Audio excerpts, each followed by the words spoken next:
I have been looking forward to this conversation since starting All Boy. Actually, since well before starting All Boy, because Richard Reeves catalyzed an international movement with his landmark book of Boys and Men.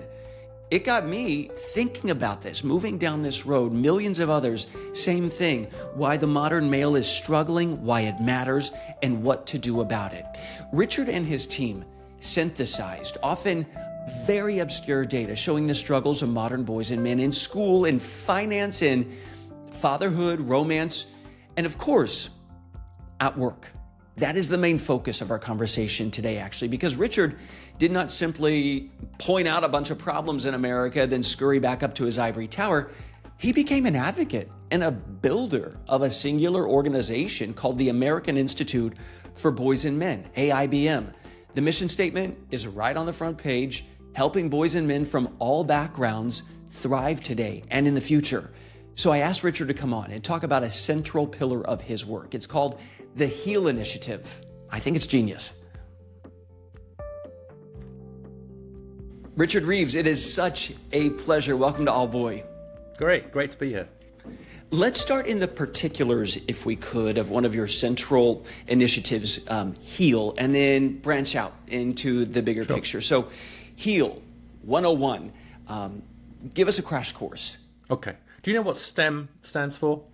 When you have to say STEM fields or STEM field, right? Most people do, right? It shows you that acronyms can change the world. The little known story about STEM stands for science, technology, engineering, and math, for those few who don't know, is that actually it was the wrong way around before. It was originally SEMT or SMET, which just doesn't sound great. So Judith Rameley in the National Science Foundation said, no, I'm going to call it STEM.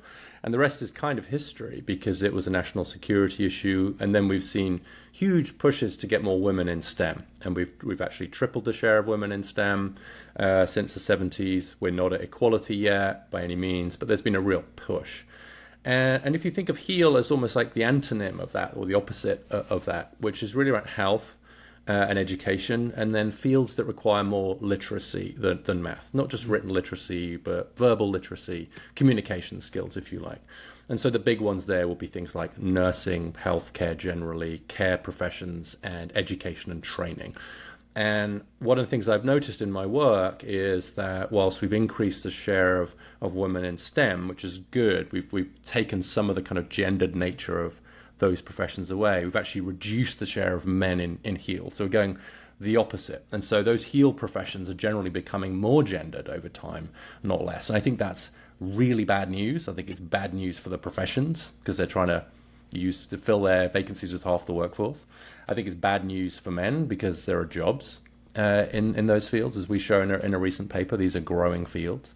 And I think it's also bad for the people using those services. I don't think it's good for boys not to see male teachers. I don't think it's good for people who need care not to have a male professional to help them, maybe to the restroom or whatever their care is. I don't think it's good for someone who wants mental health care to not be able to find someone of their own gender if that's their preference. So I think it's just like bad all round that we're emptying the share of men out of those professions. Well, in your new report at AIBM about HEAL in particular, you do point out the HEAL professions at this point are only 22% men. That used to be higher, but fell. Can you quickly tell the story of how that fell, why it did?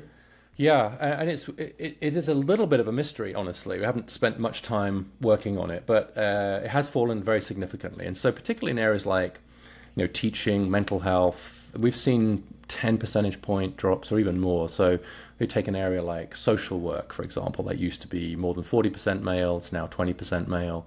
Psychology used to be actually a little bit, if anything, a bit more male, now it's 20% male.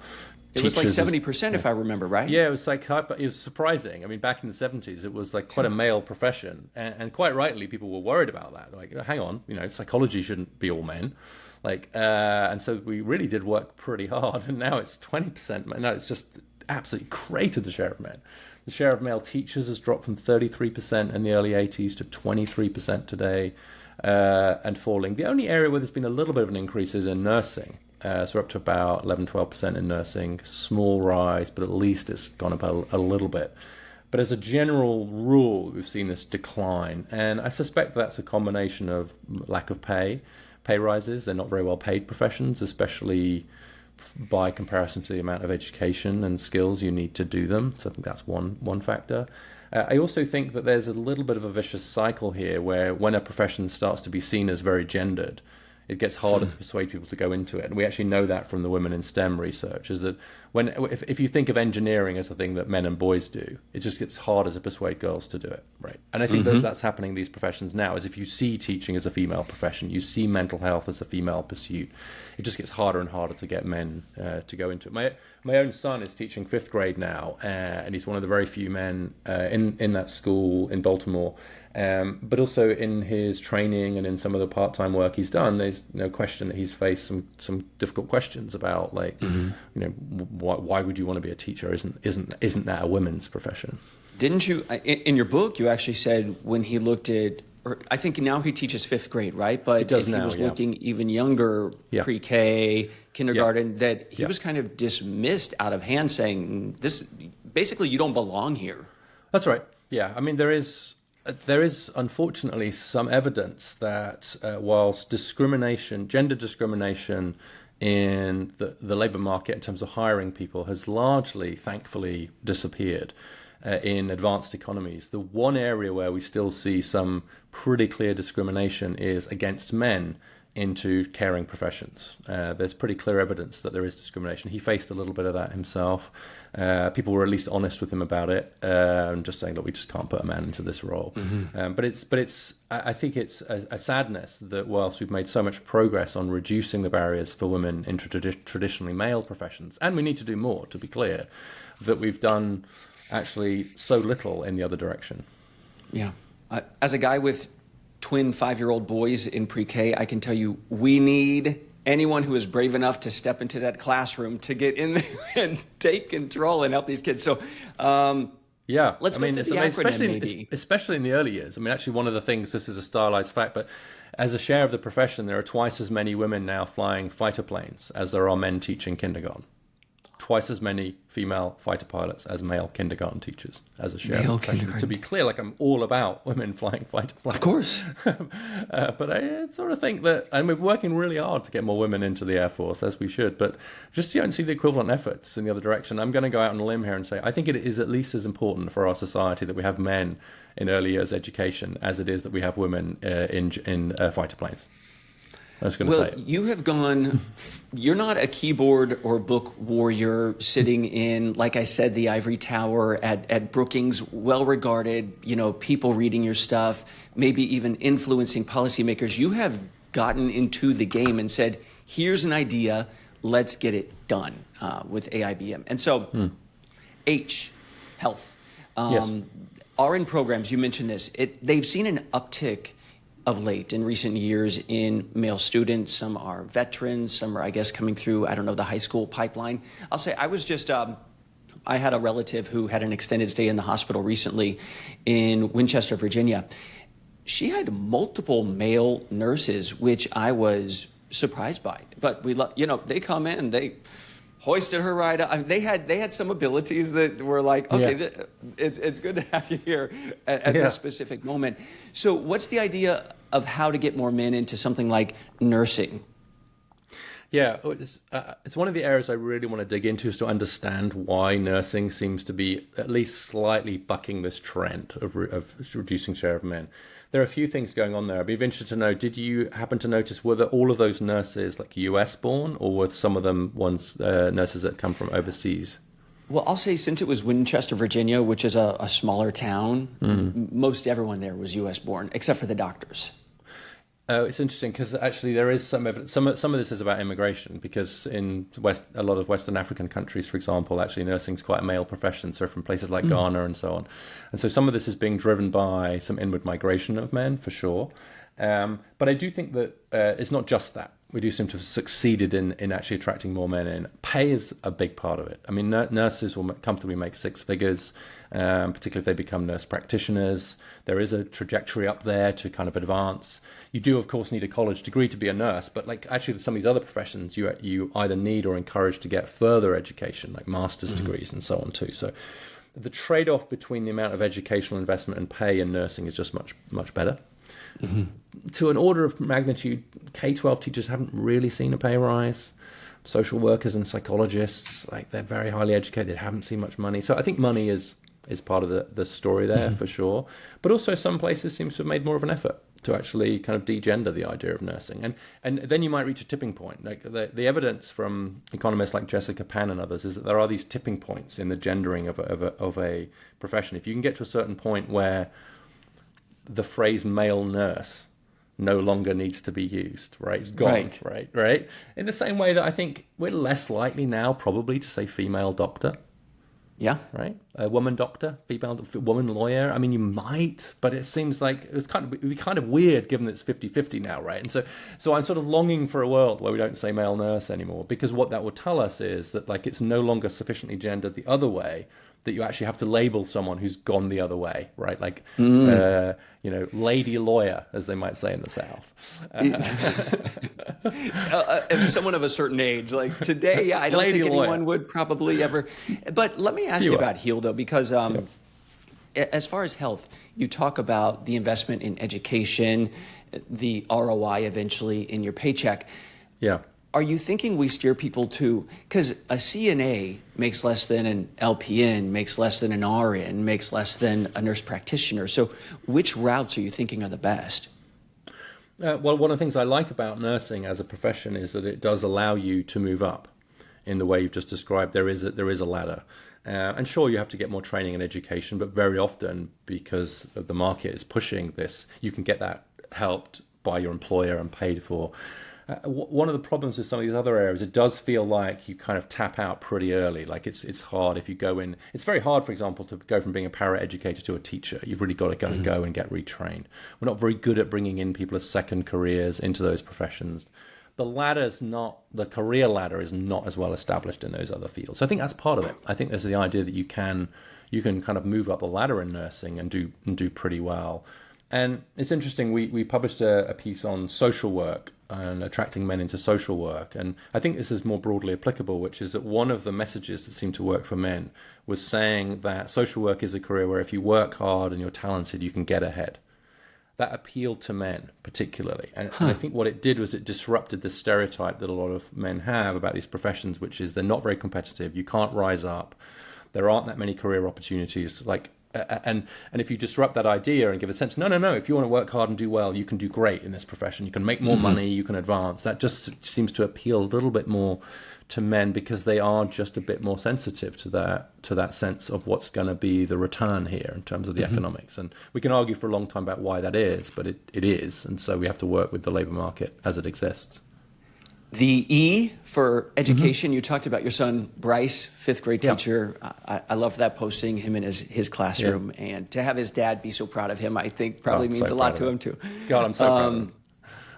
So, and you have multiple children, and I know if people read your book, they'll know you're proud of all of them. Education, can we set the stage by why it's important to have male teachers? Yeah. The evidence, so far as it exists, and I want to be clear that actually this is one area we need a lot more research, does suggest that having some male teachers can particularly help boys, and especially in areas where they're struggling, like English. Interestingly, historically we've seen some evidence the other way for girls. So actually for girls to have like female teachers in areas like science and math has actually been quite good for girls. But it looks like it's particularly beneficial to have teachers in subjects like English. That's people like Thomas D have done that work. So there is some evidence, and it seems to be particularly true for lower income boys and black boys and other boys of color, that having male teachers in the classroom helps. Does it matter if they're black male teachers? We don't have enough. Okay. Honestly, I think it's one of the areas we really want to look into. But it does, from what we can tell, it does look as if being both black and male helps black boys. Interestingly, the Hispanic boys and black boys are the least likely to see teachers who look like them. And I think, and I can't point to strong evidence on this point, but there is something to the women's movement slogan that you can't be it if you can't see it. And I think there's something quite powerful about decoding the idea of education as a female pursuit. And I think the most powerful way probably to do that is to actually have men teaching it, like men in the classroom, right? I think kids believe their eyes rather than their ears, and I think that if they just see men doing teaching and they see men excited about education and into education and so on, I think that helps them, boys especially, to see education as something that kind of men are into as well. If it's all women teaching, or mostly women teaching, and the girls are doing better in the classroom, then you're sitting there as a boy, you can pretty quickly pick up this idea that this whole education business is a pretty female thing, just as we can go the other way. And so I think it helps to decode this idea of education as a female pursuit. And the last thing that I'll say, which is sometimes missed in this, which is male teachers, male K-12 teachers are much more likely to be coaches and to do extracurricular work, and especially to be coaches. Between 30 and 40% of male K-12 teachers are also coaching after-school teams, which is about 4 times the rate of women teachers. Now, there's all kinds of reasons for that you could get into, about family responsibilities, etc. But if we leave those aside for the moment and just say that one of the things we lose when we lose male teachers is that we lose coaches, especially of boys' sports. And the participation of boys in sport is going down in K-12. And one reason for that appears to be a lack of coaches.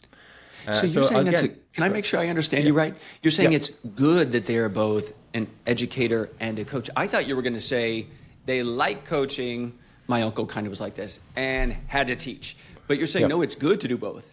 It's great to do both, I think. I mean, like we have to be careful, I think, that they are also like they're good teachers. I love this idea of like elevating the teacher coach like as a model, right? Partly because if you could pay them properly to do the coaching and the extracurricular, but also to be teachers, I think that's very powerful and potentially quite attractive to men. And again, like I'm using my son here as an example, but he goes into this school and because he still has a British accent, he said hello to the principal, and she said, soccer coach.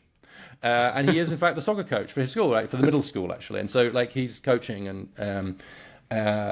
and again, I think those role models that men can provide, not only in the classroom but also on the playing fields. I think coaches are very often mental health professionals in disguise. And so, no, quite the opposite. I think this is great. I think we should be encouraging more of this. And so it's interesting that male teachers are disproportionately those ones who are out there on the playing fields after, and good for them. Your recent HEAL project, it actually points out that male teachers might have better outcomes with boys, and it could be that they have higher expectations of the boys. They also maybe identify with them, and, I had on Michael Thompson, the godfather of the red shirting movement, who you cite his research, and he said they also identify with them in a way that they give them a little bit more slack to realize you don't always have to go to the principal's office. You don't always have to be the thorn among the roses. And so it's both high expectations, but also an understanding for male teachers. So how do we get more men to do that? I think that's right. I just underline Michael's point, which is that it seems to be true like in both directions. On the upside, it's that male teachers seem to just have this better sense of the potential for boys. There is some evidence. We're actually doing some new research now in middle school, which does suggest that kind of teachers tend to underrate the ability of boys in certain subjects in particular, but also the behavioral thing, that does appear to be true as well, that there's a danger, I think, in a predominantly female teaching environment, that this is nobody's fault, but I think it evolves that boys end up being treated like malfunctioning girls. And the kind of default is malfunctioning. Like a female. Malfunction. Like the default is female. The default is like this is, it does look as if male teachers are a little bit better at not resorting to some of the more punitive things more quickly. So I think for lots of different reasons, there is a strong case for at least arresting the decline in the share of male teachers. And I would argue going further and getting more in. So the question you've just asked is, how do we do that? And I don't know any college freshmen who are men. I shouldn't say any, but I don't know many who go in and say, I'm going to the School of Education. That is very rare. It is. Yeah, but the other work we've done on the male teacher pipeline, I think it's called 6 Facts on Male Teachers on our site. It does say exactly what you just pointed out, which is that it is a pretty unusual 17, 18, 19-year-old young man who's decided to become a teacher. There are some, but the ed schools skew very, very female. And there's stuff we can do about that. So there are some initiatives to sort of get male teachers in to go out into schools and talk about teaching. There are kind of apprenticeship programs to try and get kind of boys to think about that earlier in high school. So we should definitely do all that. But I also think recognizing that male teachers are likely to come to it later. So male teachers are much more likely to move into teaching, either once they've graduated, which is what happened to my son, actually. He didn't graduate in education, graduated in history, and then decided to become a teacher. So he went through a teacher residency program, which basically is like a boot camp that takes people through, trains them up. Great program in Baltimore. Or they move in their late 20s. They decide they go do something else, then they decide to become a teacher. The problem is that we very often don't reward them for the skills they've acquired outside of teaching, and we make it quite hard to get trained. And so this kind of teaching as a second career or as a later decision is a problem anyway, but it's a huge problem for men. So if we could make it easier to move into teaching. I actually had a friend who'd worked in tech for 15 years, and he wanted to go and teach computer science.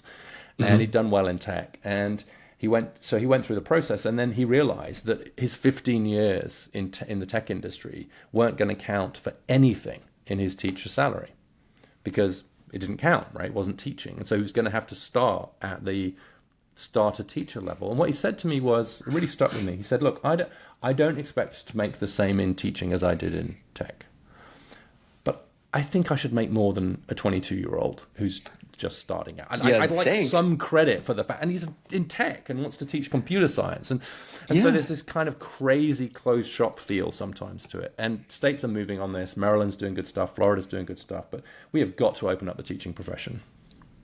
I saw Wes Moore talking about that. Yeah, because usually you think about talent attraction, but that can be, a repellent if you say, actually, nothing counts, Nothing at all counts. All that other stuff. It only counts if you've done the years in the education system. And people are like, well, actually, is that right? The AL in HEAL and literacy, that's probably the most slippery part. As I understand it, it's therapy, counseling, social workers.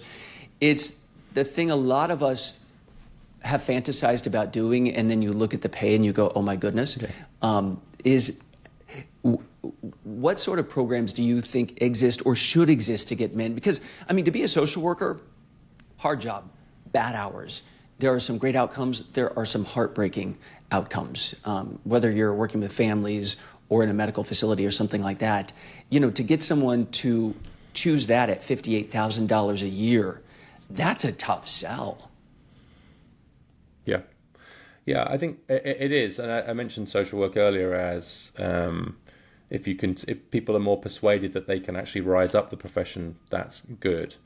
But I have to tell you that I think social workers, the ones who are doing a good job, they are really some of the unsung heroes of some of our communities, really. Yes. I live in Southern Appalachia now, and I was talking to a male social worker who's just like, he has to find people, sometimes in a trailer, very hard to find, huge substance abuse problems, no transportation, and he finds them and he works with them, and it's brutal work. Absolutely, it's brutally hard work, and this guy's just quietly doing it every day, and I'm like, you're a hero. Yes. And I think that unfortunately, the social work as a profession, and this is true of psychology too, it's sort of taken on something. It's lost a little bit of the hardness in a way of the job.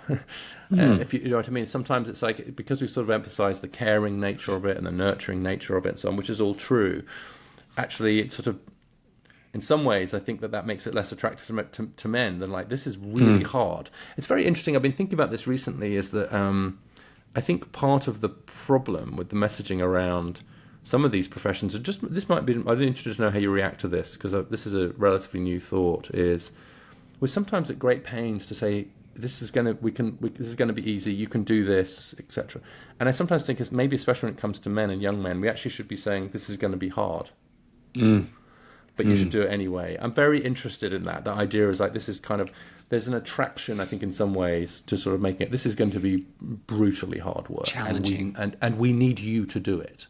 And so there's both a call, and I think that there's a call to men needed in these professions, and that we shouldn't sugarcoat that how how hard these jobs are, that they're kind of brutally difficult. And I think in some ways that might sort of degender them a little bit.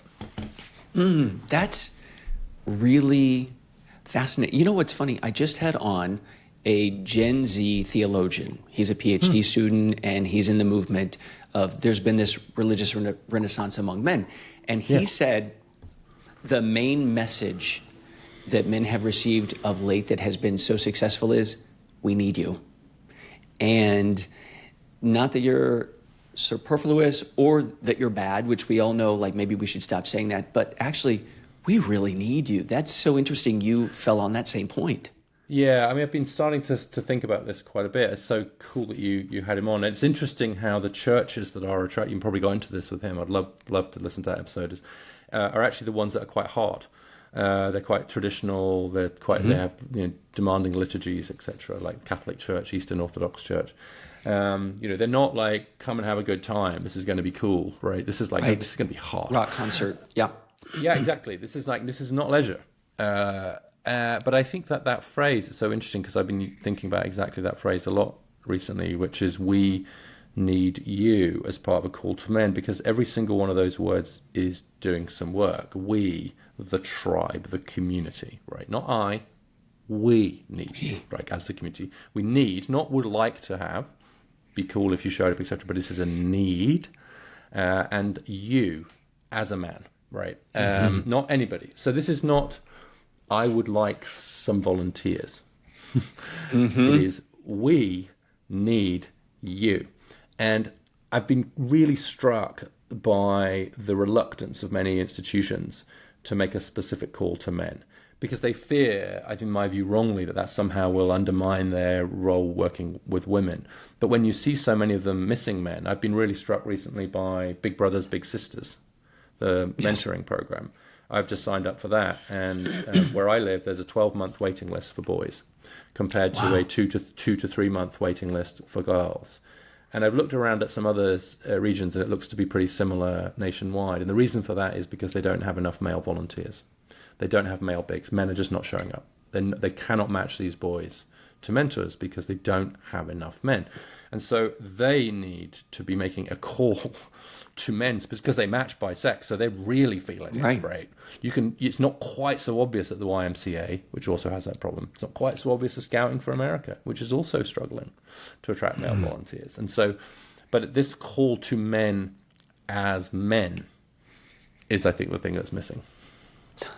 Scouting, we're going to sign our sons up for that, I think, because they always want to go camping. They want to go out and tie knots. I mean, honestly, I am dreading it, but I know it's good for them, so we're going to do it.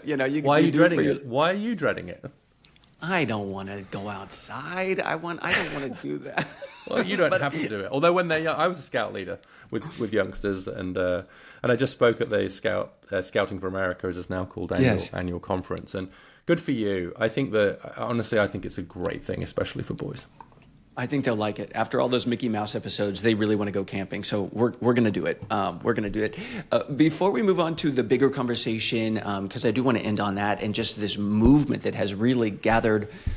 I know you're humble, so you wouldn't say it, but has gathered around you and the book. Pay is a big deal, which we have touched on. I went through the matrix that you have on the website, and people can find it on AIBM's website, of STEM jobs versus HEAL jobs. There are 24 million HEAL jobs right now that you project that's going to climb by 1.6 million in the coming years. Yes. So you are focused on growth opportunities. I mean, the truth is, factories are mostly not coming back. HEAL jobs, high touch, soft skill, good EQ, those are going to be needed, even when AI is here. Yes. So when I compare, all right, STEM versus HEAL, what's the biggest sales pitch? Is it that, 4 out of 10 of these jobs don't need a college degree? Is that the big pitch? That's one of them. I mean, I was really struck by that. I'm glad you pulled that out, because it's like not true. It's fewer than 1 in 5 STEM jobs that you don't need a college degree for. So I think, first of all, look, the barriers to entry here are lower. You don't have to have a college degree, a 4-year college degree to get in, right? You can go in at a lower level, nursing assistant, para educator, etc., and then rise up. We need to make those career ladders better, especially in education, but you can rise up within those professions. But you can get in. and get earning, get working in those professions. So that's a big part of the pitch. I think that like these jobs are going to be there to the extent that those messages work. That should be part of the pitch as well. Important. But I think in the end, I mean, we've circled around this, and I do think that this identity issue is a big part of the story too. I think we've got to, like, part of STEM, right? There's been a glamour around STEM, it's young, attractive people in white coats with telescopes and microscopes and stuff, and it's like, and I think that, and it's worked, and I think it's really important to bring some of that sense of like aspiration and kind of social connection and value add to these professions too. I mean, we've circled around it a little bit, but I think it's kind of our idea of, like, honestly, we had it a bit in COVID, but the kind of heroism and the hardness and the essentialness of these roles, I think, has got to be part of it. I think they have to rebrand themselves a little bit as well, especially if they're going to get more men. Yeah. Okay. Then the practicality of making it work, which I know is the other vastly less glamorous part of your job probably right now. How do we do it? In some European nations, we have apprenticeship programs that are very much a public-private partnership. Mm-hmm. The companies kind of pay to train these kids. They get out. They have these jobs. It's kind of administered by the government in some ways in public schools. Do you see this happening mostly in the U.S. at the local, state, federal level? How do you envision this? Yeah, it depends what the particular lever is, but mostly it's state and local level. Honestly, there's a bit you can do at federal level. I'm very pleased so far with the messaging out of the Trump administration on apprenticeships. We'll see what happens, but I've been pleased so far that there is a move to invest in registered apprenticeships. What I've discovered as I look at the apprenticeships that are growing in these heal areas, so in areas like healthcare, etc. I just came across one the other day, and I won't name them, but it's this big apprenticeship provider who are boasting about the fact, and this is in healthcare, they're boasting about the fact that 90% of their apprentices are women in this area. And I'm like, well, is that good? Right? Are you sure you should be boasting about that? Because there's a huge opportunity to potentially to kind of get men through apprenticeships, because apprenticeships don't code as female as, unfortunately, college does now. But yes, state level. The other thing I didn't mention earlier is that, and this could be a role for philanthropy and something I'm thinking about too, is that we've seen successful efforts around the women in STEM movement to use like financial incentives, scholarships, mentoring programs, etc. There are a lot of scholarships to get women into STEM. And I would love to see scholarships to get men into HEAL. And when people say, so financial incentives, I think if we have an underrepresentation of a certain group, especially men, then we should have scholarships for men going into nursing, scholarships for men going into mental health, scholarships for men going into education, just as we have scholarships for women going into STEM. And I don't see why the argument to incentivize men into HEAL is any less than the arguments we have to incentivize women into STEM. Do you think the politics on campus can abide that? I think where you'd deploy the scholarships, I think, is an interesting question. But so far, I haven't tested it in real life, but I'm going to. And I think if you can find a place where they do have really good financial supports to help women into underrepresented areas, and you just say, well, look, we're not telling you to take that away, keep doing that, but how about introducing some over here to get more men into these other areas? Let's see. And I think in some ways it puts the burden of proof on them to say, like, why wouldn't you do that? Have you run that by Melinda Gates? I don't. The nice thing is I don't have to run everything past Melinda. No, I read in your book, you said, Melinda, if you're reading this, and then thankfully she she invested in you. And so I was curious, I was curious. You don't have to tell us how that came to be, but I thought, I'm so glad she read the book, Yeah, and you guys have a huge opportunity. She read that page. That was the most surprising email of last year, that's for sure. The $20 million from Melinda. Yes, that Christmas morning. All right, so we've kind of gone through what this is, how you might make it work. I did mention AI, by the way, and the other day I was listening to, I think it was Ezra Klein's podcast, and he had on this guy who used to work at OpenAI. He says by 2027, 2028, AI is taking over everything. We may be alive, we may not. And it says also that AI can become plumbers and all of this stuff, which heretofore, I thought was like, if you're a plumber, an electrician, you're safe. Are you guys factoring in AI at all? Yeah, we're thinking a lot about that. But the truth is, and we are going to do a whole strand of work around how AI will affect, particularly jobs by gender, because I think anybody who claims to know, right? Even the founders of OpenAI, what's going to happen? Sam Altman would never, I think, claim to know. We just don't know. No. But I do think that my instinct about this is that to start with, at least, actually, I can imagine it having a bigger impact on some female-dominated professions, some more some more administrative roles, for example. Like, you can think about areas like let's take paralegals, or I'm thinking about, there's quite a big profession which is like doing the financing in healthcare, right? The people who do the invoicing and the billing and the coding and insurance claims in healthcare companies. That's quite a big job. You can imagine that actually a lot, and that's mostly women. And so I can imagine that, like, in some ways, these plumbers will not be the first to go. I think paralegals will go before plumbers, right? Healthcare finance people will go before car mechanics will. Now, down the line, we'll see whether it'll then start to affect some of those more male jobs. I don't know. And that the last jobs standing may well be these very high touch, caring kind of professions, which again are more female. And so I can imagine that like phase one could be actually worse for women. Phase two could then start to really affect men, and leave. But I'm just wildly speculating, like everybody else in this space right now. But I do think in the long run, it just has to mean that relational skills, communication skills, person-to-person kind of jobs are going to be the ones that have the most sustainable future.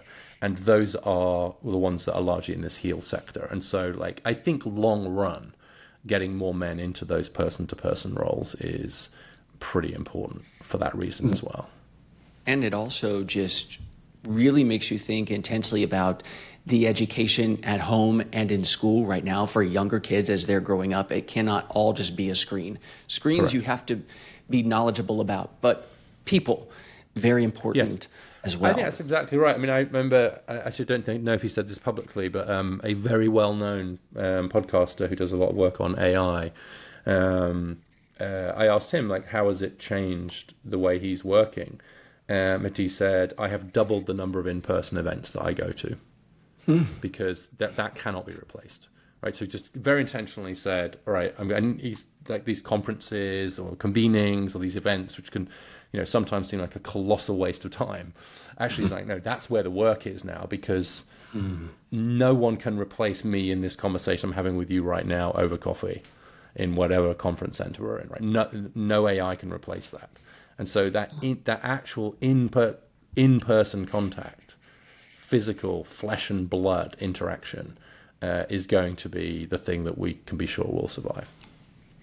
Richard, when you started writing this book, I'm guessing, when did you start writing it? 2020? Yeah. When you sat down to write this, and again, I want to remind people, a lot of the data wasn't necessarily there. You guys had to parse this out and sometimes pull it out because it was so tricky to find it if it existed at all. And when you wrote this, I mean, as I recall it, the reception was pretty warm. Suddenly I was walking around and you were on 2 or 3 podcasts a week in my ear as I walked, everywhere around Washington, D.C. talking about this. But there was, a little touchiness about, how should we discuss boys and men?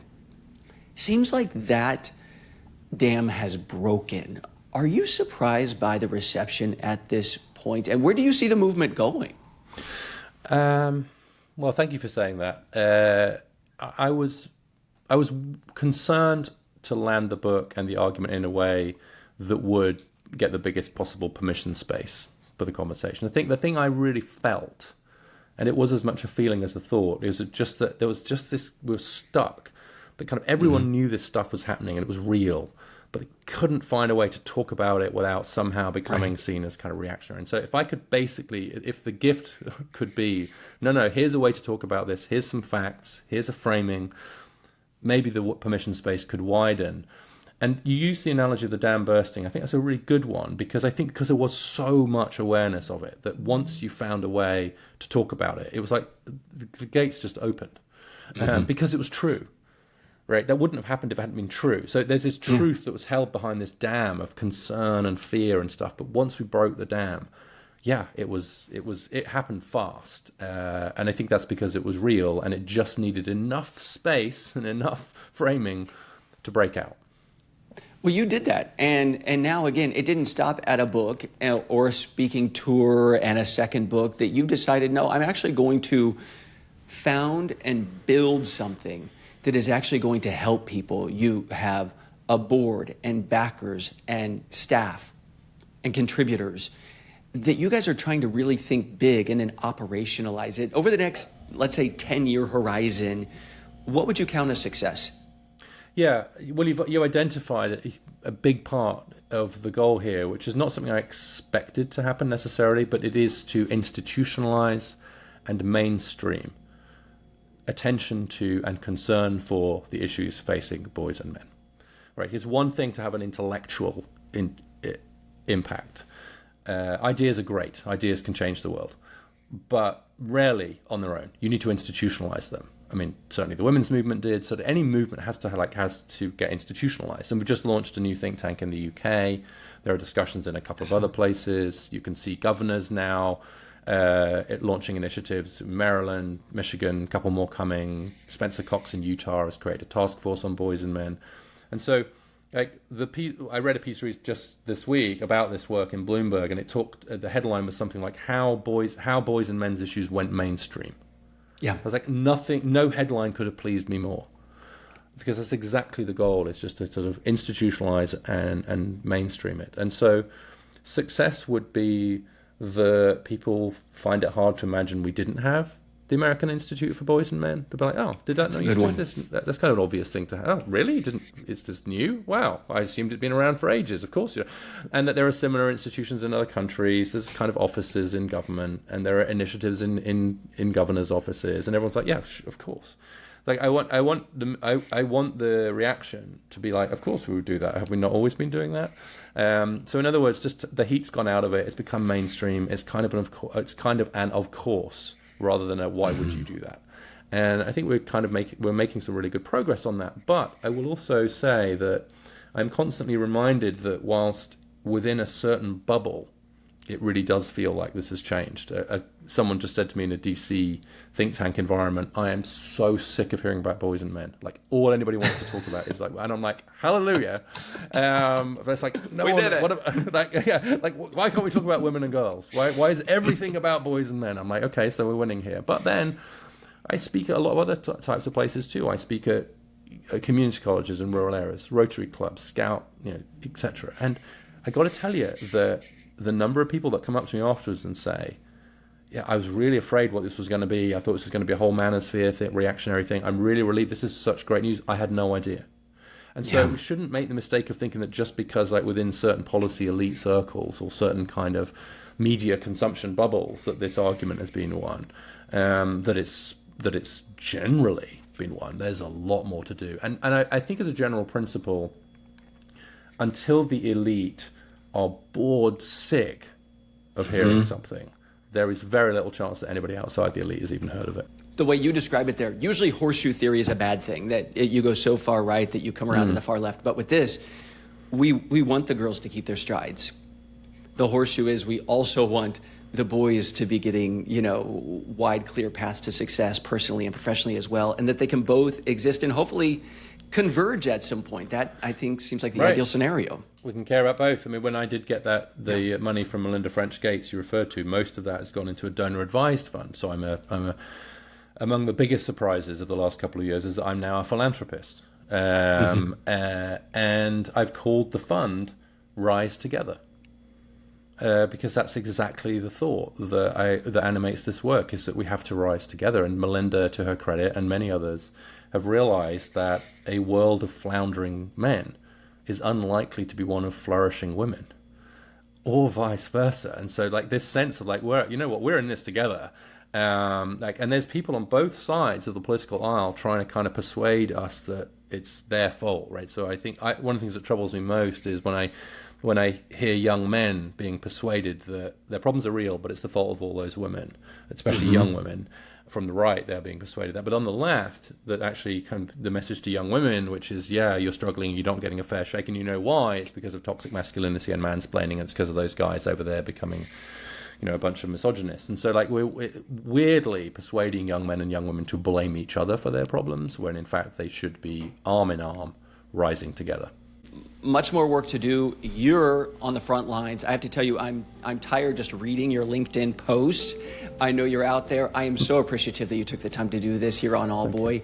AIBM, really just getting started, it seems like. Richard Reeves, thank you so much. Yeah, it was great. And thank you for your work, Chancellor. I really appreciated the chance to sit down with you.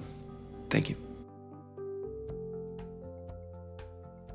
I have been so inspired by Richard's work. It's amazing how one galvanizing force, one galvanizing voice can spark a movement like this that now literally spans the globe. And our boys and young men are going to be better for it. So how would you expand on that work? Would you consider steering your son toward a heal profession? Which one? I'm thinking about it. My wheels are turning. Leave a comment. Let me know. I'd love to read it. And also follow All Boy on YouTube, Apple, Spotify, Substack. The website is allboyallgood.com. Once again, thank you so much to Richard Reeves, the team at AIBM. We are cheering you guys on. I'm Chance Seales. See you soon.